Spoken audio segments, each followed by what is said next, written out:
Oh, you gotta watch it.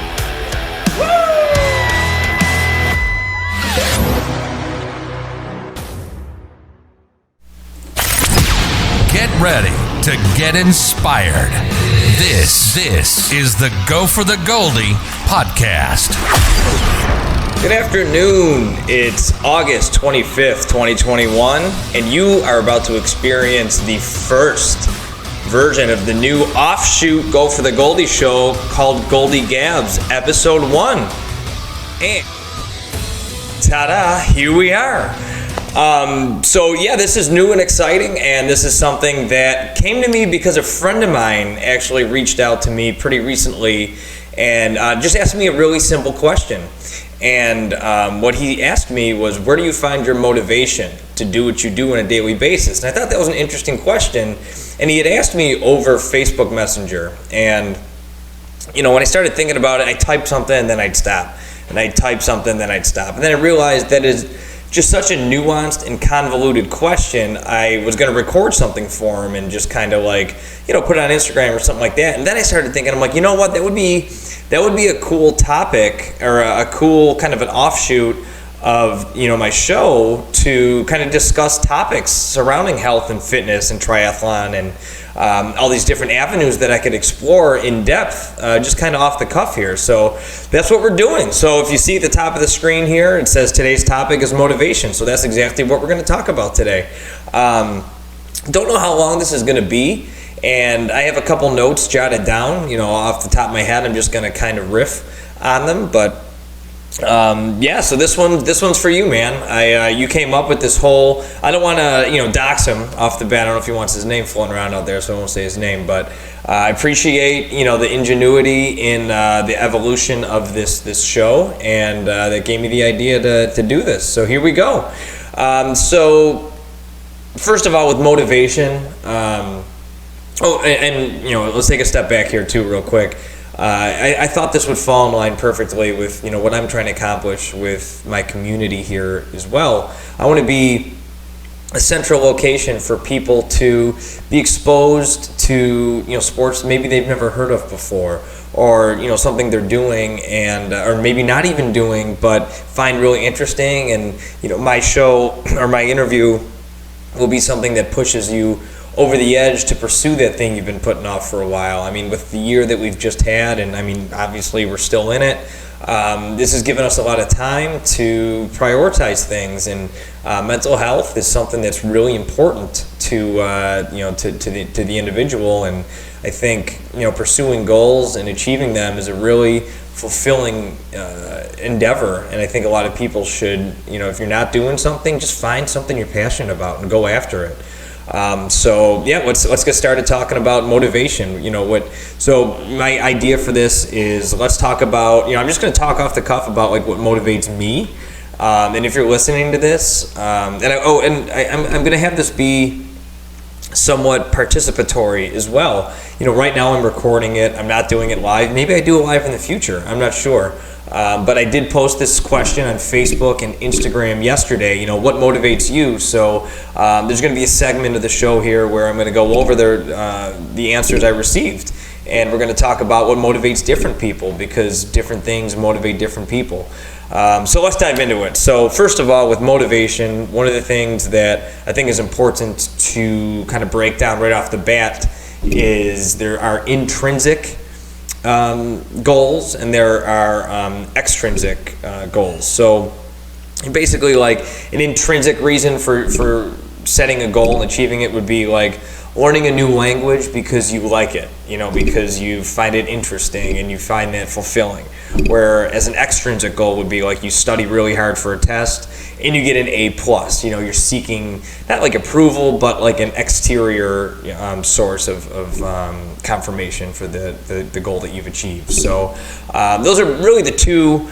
Everything really just funnels into one of those two things. And some people have really strong intrinsic goals, drivers, and some people have really strong extrinsic. Some have a combination of both. Yours truly has a combination of both here. So I figured I'd dive into intrinsic first. We'll get to extrinsic in a second here, but Intrinsically, I've always been an athlete, my whole life, and I always kind of joke around, but I say I'm like built like Mario. I was born in a Super Mario-like body, but have the brain of, like a LeBron James type athlete. So it's always been, from a young age, kind of an uphill battle, being the shortest guy around.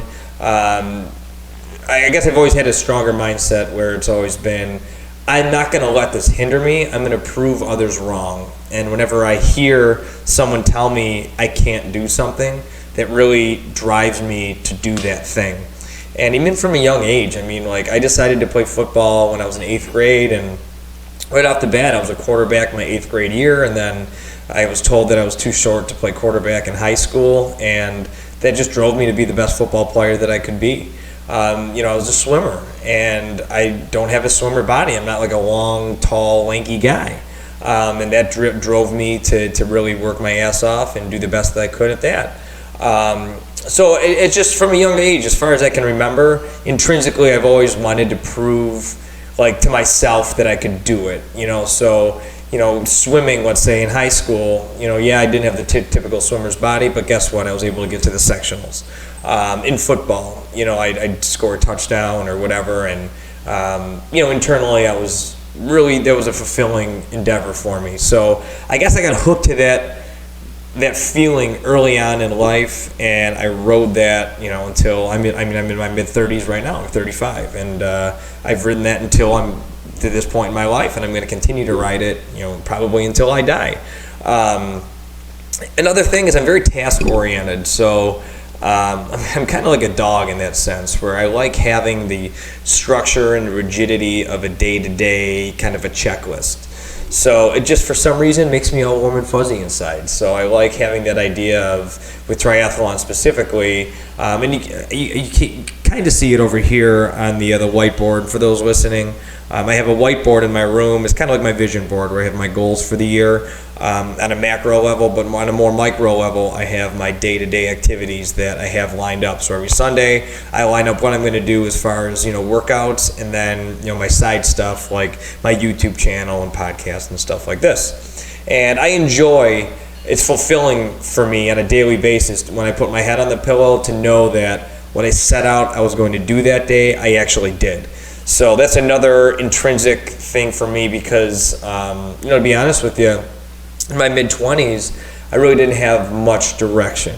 I was, working these jobs, like these desk jobs, just for the sake of working these desk jobs. It wasn't something I was passionate about, and I was just kind of schlubbing through life. And I didn't really have any deep, dark, passionate endeavors that I was pursuing, and it took me a little bit to realize that I was a task-oriented person, and I did need to seek that kind of structure.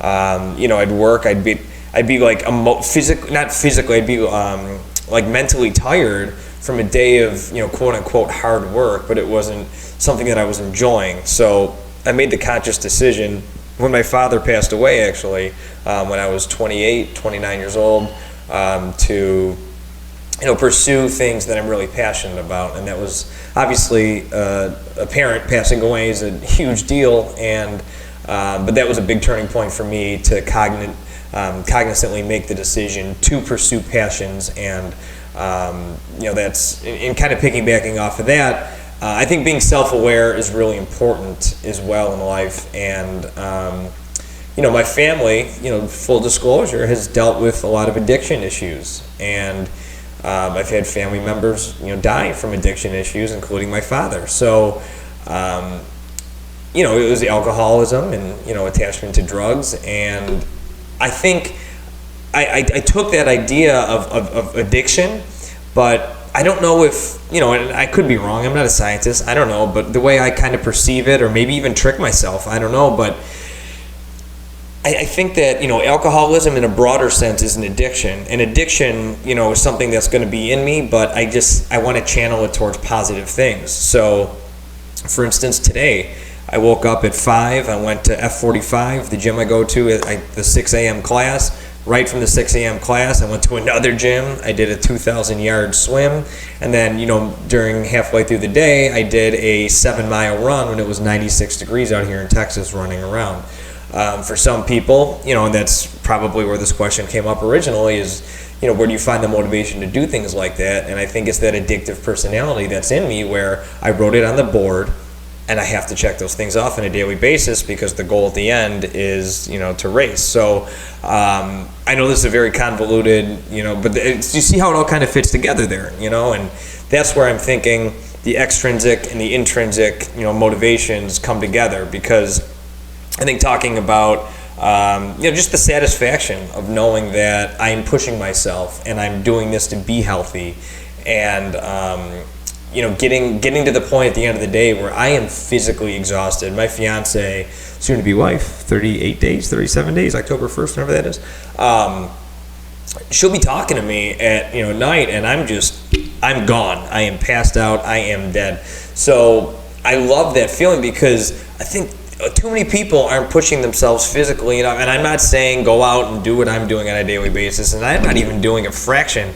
of what some people are doing that I know, like Ado Doherty. Shout out to Ado, future Olympian, had him on the show last week.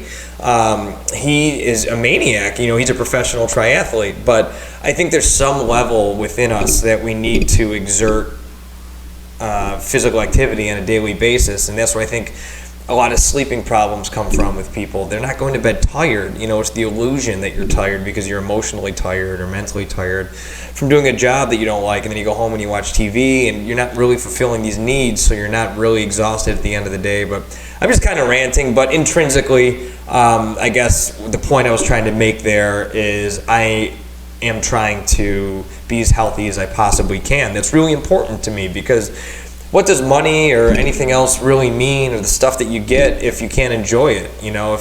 If you're not a healthy individual as you get older, I mean, what are we doing then? So that's really another, I guess the last really strong intrinsic motivation for me is just being healthy. So I guess we'll shift the focus now to some extrinsic motivations that I have. One of them, and I'm just going to be really selfish here, I like awards. I like winning awards. I think it's cool. You can call me, selfish, or I can't think of the word off the top of my head right now, but like arrogant or whatever. But it's validation for me. The hours and hours and hours of really hard work paying off. It's a really good feeling to stand on top of a podium at a race and be rewarded for your hard work when you're in a field of lions, chasing each other. A bunch of other people that have trained equally as hard, if not harder, and that's what I really like. It's the accumulation of your hard work and efforts, and the waking up at 5 a.m. every day, and running in the 96-degree heat, and getting in the pool when it's cold out. Like, all these different things just come to a head when you're standing on that podium, and it's a really proud moment. And you can't see it, it's right off camera here, but I have a medal rack that says always earned, never given, and I only put the awards up there, or the medals that I win. I never put a participation trophy up there, so obviously I want to keep adding to that bad boy over there.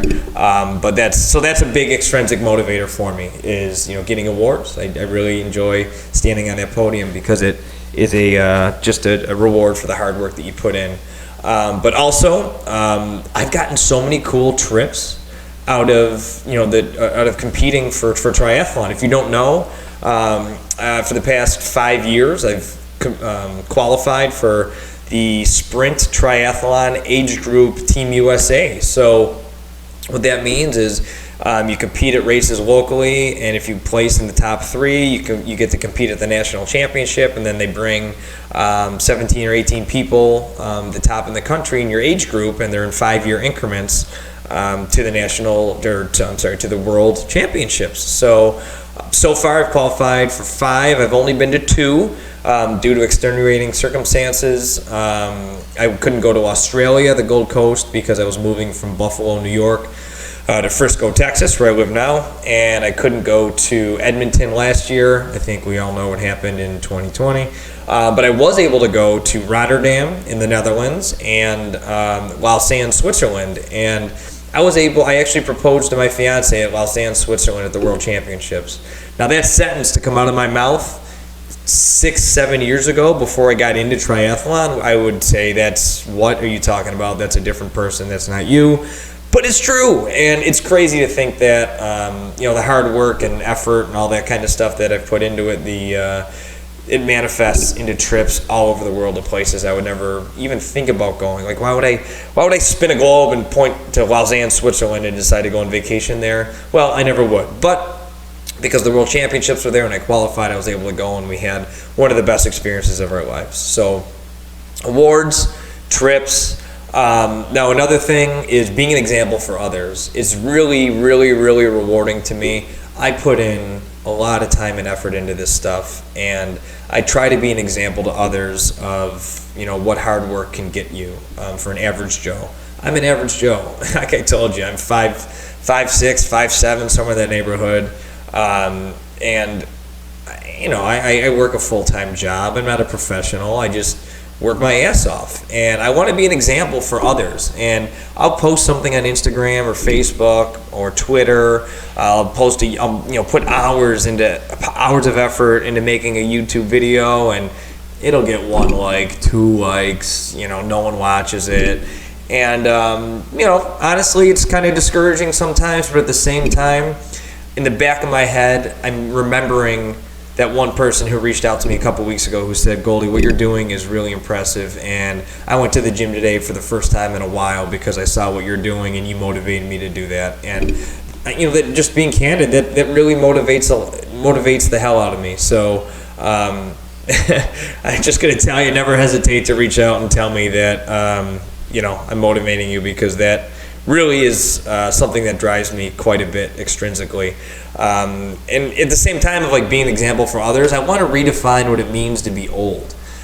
For years, I've heard my friends and relatives and just, I'm old. My friends have been telling me they're old since they were like 24. It's like, what are you talking about? Like, I'm 35, like I said, and I still feel like I'm young, I just want to redefine what it means to be old, because if, you think about when I was a kid, you thought of a 50-year-old guy. Remember 40? A 40-year-old was over the hill. It was just like, well, pack it in, you're done, see ya, you're basically dead.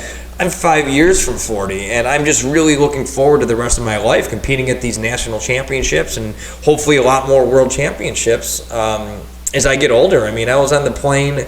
I did the national championship race in Milwaukee a couple weeks ago, and I was on the plane with a guy who they literally had to make a new age bracket because he's 80 years old and he is still competing at these world events. It's incredible. So when you were young, you thought of an old guy as like a 50-year-old, and now an old guy, a 50-year-old looks like Joe Rogan now, So it's just, I want to redefine. I want to be a part of that wave of like what health and nutrition and, supplementation the right way can do to your body. I really want to be an example for that moving forward. So I'm sick of people saying I'm old when they're in their 20s and their 30s, their 40s, even their 50s. You're not old. Your body is an incredible machine, and I just truly don't think that we know what it's capable of, and I want to continue to show people what it is capable of. And kind of piggybacking off of that, I mean, I want to break the mold of, what an endurance athlete is. For the longest time, in my 20s, I did play professional arena football. Now, it wasn't the highest level of arena football, but, and it goes back to what I said earlier, that intrinsic motivation that I have to constantly kind of like overachieve and prove to myself that I can do it. I just fit a niche in the team that I played for, Buffalo Lightning. Shout out Buffalo Lightning. I never, in the world of, that kind of, that football and, that whatever, endurance athletes are always seen as like these skinny, lanky, never touch a weight kind of thing. And, for years, that kind of what distracted me from like doing cardio, because I was just like, well, if I run a couple miles, I'm going to wither away to nothing and look like a stick figure, and that's just not what it is, So, and endurance is just such a general, broad term too, because I do what's called sprint triathlon, where it's swim, bike, run, where it's a half-mile swim, typically a 12.5-mile bike, and a 5K. Well, you're probably thinking to yourself, I can do that, and of course you can. You can do anything you want to do. But, it's sprint triathlon, is, the shortest version of triathlon. Well, there's a super sprint, which is half of all of those. But, you have Ironman, which is a 2.2 mile run, a 112 mile bike, and a marathon. So, these endurance is whatever you want it to be, So that's why, with sprint triathlon, I think this is not untapped, I think it's just a world a lot of people don't know about, or maybe discount because of the distance and say, well, I can do that, I'd rather do something harder. Well, my goal is why not focus on this sport and get as good as I can at it? You don't say to someone like Usain Bolt, well, you never did the marathon, you only do the 100-meter dash, so you should probably, do longer distance type stuff. That's how kind of I look at sprint triathlon. And at the national championship this year, this was the first year that there were more registered athletes for the sprint triathlon than the Olympic distance triathlon. So that you can see it's kind of shifting, and it's pretty cool to see. So I want to be an ambassador for the sport, and I want people to look at me and say, wow, you're a triathlete? Because I think that does surprise a lot of people when I tell them. Those are my motivations. So I hope I didn't put you to sleep. I'm still learning how to public speak and talk into a microphone, and lose some of these tics that I have, and get better at this. But my goal is to motivate others and build this community where we talk about fitness topics and health and fitness and lifestyle and all kinds of stuff that I think can be contagious, and make it a part of a community. So on that note, what I'm going to do here is read some of the responses that I got from people that when I put the question out, what motivates you? So let's look here. First of all, we'll start with Lexi. Lexi_Ludkey with 3 E's at the end. She said, and she's my trainer at F45. So shout out to Lexi. She goes, so I can eat all the sweets and enjoy the sweet things in life. That's a great motivator. I'd be lying if I told you I wouldn't do the same thing.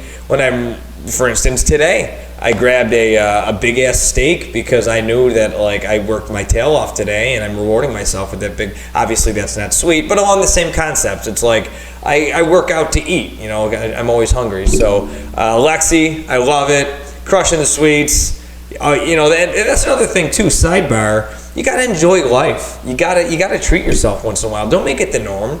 Don't have 25 donuts a day. That's stupid. You're gonna kill yourself. But you do need to live a little bit and reward yourself. You want that donut and you had a great day, eat that donut. All right. So Lexi, thanks for the response there. Let's move on here. Adam J Moore. Adam_J_Moore M00RE. An old partner of mine when I used to work at a run specialty store. He said, it feels good to know I'm getting better by putting in the work every day.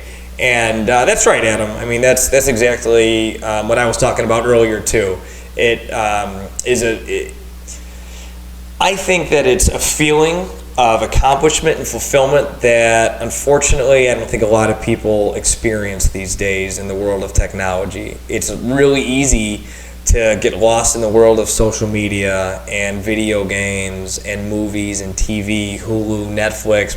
You could sit down, go down that wormhole, and then by the end of it, oh God, I've been sitting here for 3 hours and I've got nothing out of those 3 hours, and you just worked a day at a job that you didn't like, and now it's time for bed, and it's rinse, repeat the next day. So Adam, I think you're spot on with that. Everyone motivated. Who am I to say, great, you're getting motivated the right way. I just like that. I agree with you in terms of that's how I get motivated too, like I mentioned earlier. So thanks for the response, Adam. Let's move on here. So Mandalion28, she's an ultra runner. She's a part of the On Run crew. On Running is my favorite shoe brand. I'm a part of the ambassador program with On. And if you ever have any questions or feel like you're interested in purchasing some Ons, hit me up before you do, because I can give you some cool advice about them beforehand. But she gave me actually 3 responses. So she said, knowing my kids are watching. See, that's cool. See, right there, that is something that I cannot, what's the saying? I can sympathize, I can't empathize. I don't even think that applies in this situation. But you know what I'm trying to say here. I don't have any kids. So I can imagine what a feeling that is to cross the finish line after doing an ultra marathon and being the example for your kids. I think that's really cool. So I love that, Mandalion. Her name's Mandy, so I'm just going to call her Mandy. She also said, the joy of watching people that used to know me see me now and say, well, damn. Also very cool. That's more along the lines of those extrinsic motivations that we were talking about earlier, but that's pretty cool. You know, it's I just posted something on Instagram yesterday on my stories. I was just, resharing a post that I really like, but it was like, be the person who in the future people will say, I used to know that guy, and be proud to say that. And it's kind of along the same lines. That's what it reminded me of, but that's pretty cool. It's a feeling of accomplishment for sure. I've gone through that as well, and just like I'm sure many of you have that have accomplished really cool goals. Go back to the high school reunion and brag a little bit. Last one from Mandy. She says, knowing that somebody is out there that could be working harder than me. Also, legacy in all caps. So she meant it. But that's right. I like that too. Knowing that it's like that. The chase, the feeling of like you can't take a day off, or you can't miss a day. Obviously, you should take days off, but you know what I'm saying is, you're always if you're competing, there's others out there that are competing. If it's raining and you don't feel like running, well, guess what? Someone else is going to be out there running. Or if you're tired and you don't feel like doing that swim in the morning, well, someone else is equally as tired, if not more tired, but their ass is in the pool. So. It's a good feeling. I mean, that's competitiveness right there. So for all you athletes out there, you know what I'm talking about. The other guy or gal is working harder than you. Always assume that, and that's a big motivating factor. So Mandy, thanks for all those requests, or I'm sorry, the input there. Stephanie_Smith with 2 H's. She says, I think consistency drives me, not motivation. Motivation is a feeling, and feelings are fleeting. Now that's an interesting one. That's really interesting, and I've never really looked at it from that perspective before. So let's go over that again. She says, consistency drives me, not motivation. Okay, so I just read a book recently called The Compound Effect. I forgot who it's by, but look it up on Audible. It was really cool. And it's that same thing. It's, everyone's got good days, whether it's intellectually, physically, emotionally, whatever. We all ebb and flow with the world. That's the universe, right? But I think consistently making a goal, putting the blueprints down for it, and incrementally, checking those boxes off on a daily, weekly, monthly basis is a very rewarding and fulfilling experience. And when all of a sudden, it's like that saying, the longest journey begins with the first step. I probably butchered that, but it's that concept. All of a sudden, you're going to turn around and see how far you've come. And it's that consistency that is very rewarding. So I love how she says that motivation's a feeling and feelings are fleeting. That's right. It's easy to get caught up in emotions, but those emotions don't last forever. So that's awesome input, Stephanie. I appreciate you answering that question that way, and that's pretty damn thought-provoking, so I do like that. And I hope you're gaining some inspiration from this, because you just noticed me say, wow, I never really thought about it like that. So everyone derives motivation from different ways, so it's pretty interesting. Ryan Bland, R Bland on Instagram, he says, my family and my friends who support me while I'm chasing dreams. Now this guy right here, this is an old buddy of mine. We used to work together. He's doing the e-commerce Supreme stuff, and he is just absolutely killing it. He's got a podcast. Go follow him on Instagram, R Bland, and that's cool too. I mean, that's an extrinsic motivator right there. Family and friends who are supporting him. You kind of put yourself in a position where you're surrounded by people who love you, and you don't want to let them down. Not that if you fail, you're letting them down, but it just kind of, that support really helps you move forward and creates that support group around you to allow you to do the things that you love. And obviously for him, it's doing that. So I love that. Very cool. And keep grinding, Ryan. Keep grinding. You're killing it, man. I love it. Here we go from my fiance, Jenny12790. Shoot her a follow on Instagram. Unless you're a good-looking guy, then stay away. But she wrote bunt cake, but actually the opposite, just makes me fat. Okay, well, first of all, she's not fat. Second of all, she does love bunt cake, and she sent that to me twice, so she really does love bunt cake. But all joking aside, love you, Jenny. You're the best, and we'll just leave it there. It won't be a mush fest. Let's move on to the last one here, Eric Gusa. Now, Gusa is a friend of mine that I met to kind of tie this whole podcast episode together here. I met him at a my first world championship in Rotterdam, and it was when I was living in Buffalo, New York, and he was living in Texas. And I got the job at FC Dallas, and I moved to Texas because of that job. I don't work there anymore, but moved here because of that job, and we actually moved into the same apartment complex as Eric, and then we just became really tight from there. Obviously, we were tight before that, but became really tight. So I derived a lot of motivation from triathlon from him, because when I met him, he was an absolute friggin' animal. He was top of his game, top of our age group at the race in Rotterdam. He was actually one of the first people out of the water and in the lead group on the bike. So this dude was an absolute monster. Unfortunately, at that race, he crashed, but he's getting back into it now. He's had some health issues, and he's just going to be on top of this game, no doubt about it, soon. But he said that I'm his motivation, probably tongue-in-cheek, but I just want you to know, Gusa, that you were a big part of my motivation. So that's it, everybody. I appreciate you listening. I hope this was helpful. If you're listening to this, please drop a link below. Drop a comment below. Let me know what your motivations are, and let's just continue to create this community of driven, motivated, just badass people. I love it, and I continue to get messages on a daily basis. Just about a wide range of topics, and if you want to hear me discuss a topic and my relationship with it, and kind of hear other people's opinions like we just did on the show here, shoot me a DM. It's Go4TheGoldy, Go4TheGoldy, on Facebook, on Instagram, on Twitter, on YouTube. All these are going to go up on YouTube, and then on podcast, the links will be below.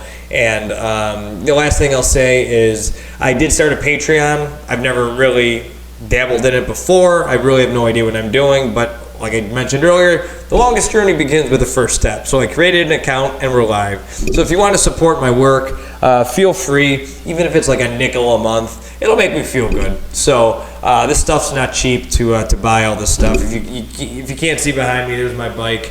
Not cheap, and all the other stuff that comes along with triathlon and the trips and the training and all that stuff. But I'd love the support if you feel so inclined to keep me motivated too. There's an extrinsic value for you, money, baby. Well, thanks for listening yet again. I really appreciate it, and we'll see you in the future.